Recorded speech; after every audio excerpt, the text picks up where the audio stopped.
आज के इस वीडियो में हम डिस्कस करेंगे कि जो परमाणु के कण हैं उनको कैसे हम ट्रिक के माध्यम से याद करें। बहुत बेसिक ट्रिक है, आप आसानी से याद कर पाएंगे कि किस खोजकर्ता ने किन कणों की खोज की है। तो आइए वीडियो को स्टार्ट करते हैं। तो जैसे प्रोटॉन है, प्रोटॉन की खोज हम सभी जानते हैं रदरफोर्ड ने किया था और ये एक धन आवेशित कण है। वही बात करें प्रोटॉन की तो ये एक स्थायी कण है। बात करते हैं हम अगले इलेक्ट्रॉन की। तो इलेक्ट्रॉन की खोज हम सभी जानते हैं, इसकी खोज जे टॉमसन ने किया था। यह एक ऋण आवेशित कण है और ये भी प्रोटॉन की भांति एक स्थायी कण है। वही नेक्स्ट बात करते हैं हम परमाणु के अगले कण की, जो कि है न्यूट्रॉन। तो हम सभी जानते हैं न्यूट्रॉन की खोज जेम्स चैडविक ने किया था। यह एक उदासीन कण है, अर्थात इस पर कोई आवेश नहीं होता। और बात करें, ये एक अस्थायी कण है, याद रखिएगा ये अनस्टेबल होता है जनरली। तो अभी तक हम लोगों ने जो भी खोजकर्ता के बारे में पढ़ा, चाहे वो इलेक्ट्रॉन के हों, प्रोटॉन के हों या न्यूट्रॉन के हों, उनको याद करने के लिए मैं आपको एक ट्रिक बता देता हूं। तो जैसा कि आप देख सकते हैं, ये ईंट है और ईंट पर एक व्यक्ति नाच रहा है, अर्थात डांस कर रहा है। तो अब इस ट्रिक के माध्यम से हम सभी जो कण हैं उनके खोजकर्ता के बारे में याद करेंगे। तो जो हमारा ट्रिक आता है वो है ईटा पर नाचे। तो ईटा में जो ई है, ई का मतलब हो गया इलेक्ट्रॉन, और इलेक्ट्रॉन के खोजकर्ता कौन थे? थॉमसन थे। तो टा का मतलब हो गया थॉमसन। तो इस तरह आपको आसानी से याद हो सकता है कि इलेक्ट्रॉन की खोज किया था थॉमसन ने। वही बात करें पर में हो गया प जो है प्रोटॉन, और रदरफोर्ड। तो हम सभी जानते हैं प्रोटॉन की खोज किसने किया था? रदरफोर्ड में। तो नाचे की बात करें तो नाचे में ना जो है वो है न्यूट्रॉन और च जो है चैडविक। तो इस तरह से आप आसानी से इलेक्ट्रॉन, प्रोटॉन और न्यूट्रॉन के जो खोज करता है उनको याद कर सकते हैं। तो आइए चलते हैं आज के वीडियो के मोस्ट इंपॉर्टेंट टॉपिक की ओर, जो कि है परमाणु संरचना के जो जटिल प्रमाण हैं उनको हम देखेंगे। हम जानेंगे कि कैसे इलेक्ट्रॉन, प्रोटॉन और न्यूट्रॉन की खोज हुई। तो सबसे पहले हम बात करते हैं कैथोड किरणें, अर्थात जो इलेक्ट्रॉन की खोज है। तो सबसे पहले जूलियस प्लकर ने 1859 में यह ज्ञात किया कि किसी गैस में बहुत कम दाब, अर्थात 0.001 mmHg पर विद्युत विसर्जन करने पर विसर्जन नली के कैथोड अर्थात ऋण इलेक्ट्रोड से एक अदृश्य किरण पुंज निकलती है, जो कैथोड से एनोड की ओर चलती है और कैथोड के सामने वाली कांच की नली की दीवार पर हरे रंग की प्रतिदीप्ति उत्पन्न करती है। और कैथोड से निकलने के कारण इन अदृश्य किरणों को हम कैथोड किरणें कहते हैं। तो जैसा कि इमेज में आप देख सकते हैं कि यह एक विसर्जन नली है, वैक्यूम ट्यूब है, जिसमें कि बहुत कम दाब पर अर्थात 0.001 mmHg पर जब हम बहुत अधिक करंट पास करते हैं तो देखते हैं कि इसके बाएं और दाएं आप देख रहे हैं कि कैथोड और एनोड इलेक्ट्रोड्स हैं। कैथोड जो होते हैं वो ऋणावेशित होते हैं प्लेट, जबकि जो एनोड होते हैं वो धनावेशित प्लेट होते हैं। तो जो आपके ऋण आवेशित इलेक्ट्रोड है अर्थात जो कैथोड है, उससे एक अदृश्य किरण निकलता है और ये जो अदृश्य किरण है वो सामने वाले जो प्लेट है अर्थात जो एनोड है उसके ऊपर एक हरे रंग की प्रतिदीप्ति उत्पन्न करता है। और ये जो किरणें हैं कैथोड से निकल रही हैं, इसलिए इन किरणों को हम बोलते हैं कैथोड किरणें। तो आप देख सकते हैं कैथोड से निकलती हुई किरणें जा रही हैं, डॉटेड लाइन से आपको एरो दिख रहा होगा, और यही किरणें हैं आपकी कैथोड किरणें। चूंकि ये कैथोड से निकल रही हैं इसलिए इन किरणों को हम बोलते हैं कैथोड किरणें। तो आइए इन्हें एनिमेशन के थ्रू आपको मैं समझाता हूँ कि कैसे ये किरणें निकलती हैं और आगे हम इनके गुणों के बारे में जानेंगे। तो जैसा कि एनिमेशन में आप देख सकते हैं, सामने की ओर आपको एक डिस्चार्ज ट्यूब दिख रहा है जिसे हम कैथोड रेज ट्यूब भी कह सकते हैं। और इस ट्यूब में आपको दो पोल दिख रहे हैं, एक निगेटिव एक पॉजिटिव, जिसे हम इलेक्ट्रोड्स भी कह सकते हैं। एक जो निगेटिव है उसे हम कैथोड इलेक्ट्रोड बोलेंगे और जो पॉजिटिव है उसे हम एनोड इलेक्ट्रोड्स बोलेंगे। और उसमें एक वैक्यूम पाइप लगा हुआ है जिसके थ्रू इसके अंदर का जो एयर है निकाल कर इसमें लो प्रेशर कर दिया जाता है। अब इस ट्यूब में हम बहुत अधिक वोल्टेज उत्पन्न करते हैं और जिसके थ्रू क्या होता है कि कैथोड से आपको दिखेगा कुछ अदृश्य किरणें निकलती हैं। और ये जो किरणें होती हैं वो जो सामने की जो एनोड की दीवार है उस पे एक हरे रंग की प्रतिदीप्ति उत्पन्न करती हैं और इन्हीं किरणों को हम बोलते हैं कैथोड किरणें अर्थात कैथोड रेज। कैथोड रेज इसलिए बोला जाता है क्योंकि ये कैथोड इलेक्ट्रोड से उत्पन्न होती हैं। तो जैसा कि एनिमेशन में आप देख सकते हैं कि कैसे कैथोड रेज निकल रही हैं, दिख रहा होगा आपको। और ये जो कि अदृश्य होती हैं, जब वो सामने की दीवार पर टकराकर हरे रंग की जो कलर है वो उत्पन्न करती हैं, तब पता चलता है कि कैथोड किरणें उत्पन्न हो रही हैं। आइए नेक्स्ट हम बात करते हैं कैथोड किरणों के गुणों के बारे में। तो विलियम क्रूक्स और जे टॉमसन ने और अन्य कई वैज्ञानिकों ने कैथोड किरणों के गुणों का अध्ययन किया और इस आधार पर उन्होंने इसके निम्नलिखित गुण दिए। तो हम बात करें सबसे पहले गुण की, तो जो कैथोड किरणें होती है हमेशा सीधी रेखा में चलती हैं। तो हम इसे कैसे प्रूव कर सकते हैं?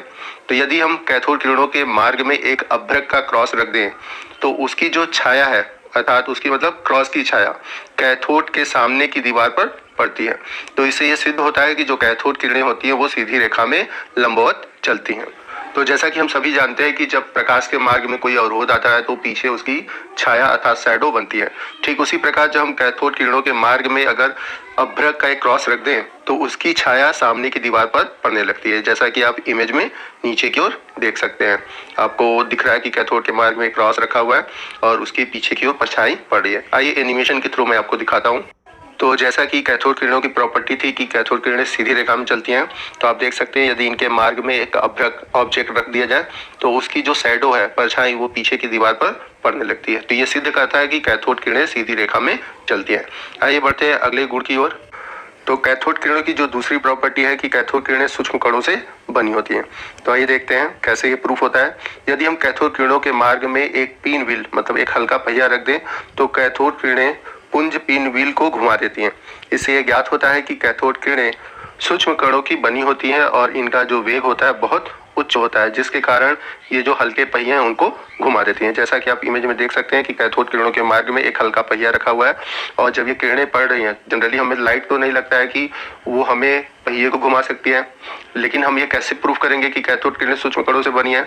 तो जब इनके मार्ग में मतलब उस लाइट के मार्ग में हल्का पहिया रख देते हैं तो वो पहिया धीरे धीरे घूमने लगता है। क्यों घूमता है? क्योंकि ये कण उस पहिए पे जाकर टकराती हैं। तो इससे प्रूफ होता है कि कैथोड किरणें भी हैं और इनमें सूक्ष्म कण भी हैं। आइए नेक्स्ट बात करते हैं तीसरे प्रॉपर्टी की। तो जो कैथोड किरणें होती हैं वो विद्युत और चुंबकीय क्षेत्र में विक्षेपित होती हैं, अर्थात अपना मार्ग बदल देती हैं। तो कैसे बदल देती हैं? तो यदि हम इसको विद्युत क्षेत्र में कैथोड किरणों को ले जाएं, अर्थात पॉजिटिव और निगेटिव प्लेट की ओर अगर इनको रख दें तो जो कैथोड किरणें होती हैं वो पॉजिटिव प्लेट की ओर मुड़ जाती हैं। तो जैसा कि इमेज में आप देख सकते हैं कि कैथोड किरणें किधर जा रही हैं? पॉजिटिव प्लेट की ओर।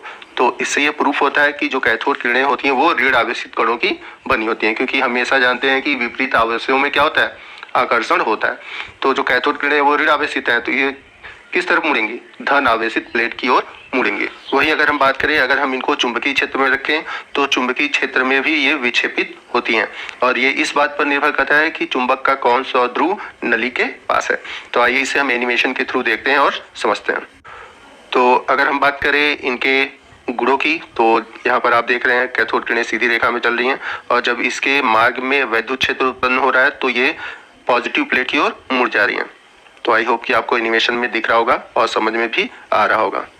वहीं यदि हम चुंबकीय क्षेत्र की बात करें तो जब हम इनके मार्ग में चुंबकीय क्षेत्र रख रहे हैं तो वहां पर भी ये विक्षेपित हो रही हैं। जितना इसके क्लोज अगर हम रखेंगे चुंबकीय क्षेत्र को, वो उतना ही उसकी तरफ मुड़ेंगे। चलते हैं नेक्स्ट प्रॉपर्टी की ओर, जो कि है फोर्थ। कैथोड किरणें कांच की नली की दीवार पर प्रतिदीप्ति उत्पन्न करती है। तो जैसा कि जब हम लोगों ने कैथोड किरणों का जब निर्माण हो रहा था तो हम लोगों ने देखा कि कैथोड किरणें अदृश्य किरणें हैं और जब ये चलती हैं तो सामने की दीवारों पर हरे रंग की प्रतिदीप्ति उत्पन्न करती हैं। तो प्रतिदीप्ति का मतलब होता है जब किरणें सामने की दीवार पर टकराती हैं अदृश्य होती हैं, लेकिन जब टकराती हैं तो टकराने पर चमक उत्पन्न करती हैं, वही कहलाती है प्रतिदीप्ति। तो चलती हैं तो अदृश्य रहती हैं, लेकिन जब टकराती हैं तो हरे रंग की प्रतिदीप्ति उत्पन्न कर देती हैं। तो आइए बात करते हैं अगले प्रॉपर्टी की। तो जो फिफ्थ प्रॉपर्टी है, कैथोड किरणें धातु की पतली पन्नी में ताप दीप्ति उत्पन्न करती हैं। तो ताप दीप्ति का मतलब क्या हुआ कि यदि हम कैथोड किरणों के मार्ग में प्लेटिनम की पन्नी रख दें, मतलब जब कैथोड किरणें जहां से चल रही हैं उसके मार्ग में अगर प्लेटिनम की पतली पन्नी रख दें तो वो गर्म होकर लाल हो जाती है। क्यों हो जाती है? क्योंकि जो कैथोड किरणें होती हैं उनकी गतिज ऊर्जा उसमें उष्मा में बदल जाती है। मतलब जो कण टकराते हैं तो उनके कणों में जो गतिज ऊर्जा होती है उस गतिज ऊर्जा के कारण वो उष्मा में बदल जाती है और जिसके कारण जो प्लेटिनम की पत्ती होती है वो लाल हो जाती है और इस घटना को हम बोलते हैं ताप दीप्ति। आइए बात करते हैं नेक्स्ट प्रॉपर्टी की। तो 6 नंबर पे है, कैथोड किरणें गैसों को आयनित करती हैं और फोटोग्राफिक प्लेट को प्रभावित करती हैं।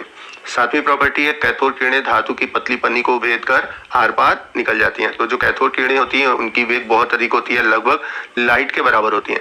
तो ये जो कैथोड किरणें होती हैं धातु की पतली पन्नी को आर पार निकल जाती हैं। जो लास्ट प्रॉपर्टी है, कैथोड किरणें एक्स किरणें उत्पन्न करती हैं जिसे हम बोलते हैं एक्सरे।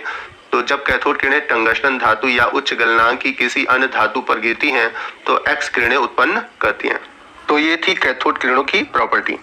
अब यहाँ पे बात आती है कि हम लोगों ने कैथोड किरणों की उत्पत्ति और हम लोगों ने एक पढ़ा था कि इलेक्ट्रॉन कैसे खोजा गया। तो यहाँ पर कहीं भी इलेक्ट्रॉन की बात नहीं आई।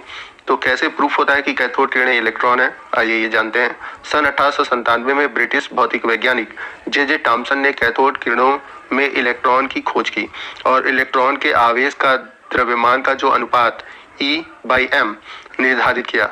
तो जे टॉमसन ने सन 1897 ईस्वी में अपने प्रयोगों द्वारा यह सिद्ध किया कि जो कैथोड किरणें होती हैं वो अति सूक्ष्म ऋण आवेशित कण होती हैं जिसे हम इलेक्ट्रॉन कहते हैं, या इस प्रकार भी कह सकते हैं कि कैथोड किरणें अति सूक्ष्म कणों से बनी होती हैं जो कि इलेक्ट्रॉन होती हैं। जब हम लोगों ने गुणों में पढ़ा था तो वहां पर एक पॉइंट आया था कि कैथोड किरणें क्या होती हैं, छोटे कणों से बनी होती हैं। तो वो कण क्या है, इलेक्ट्रॉन है।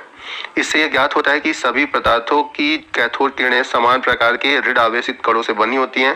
कैथोड किरणों के ऋण आवेशित कणों को ही हम इलेक्ट्रॉन कहते हैं।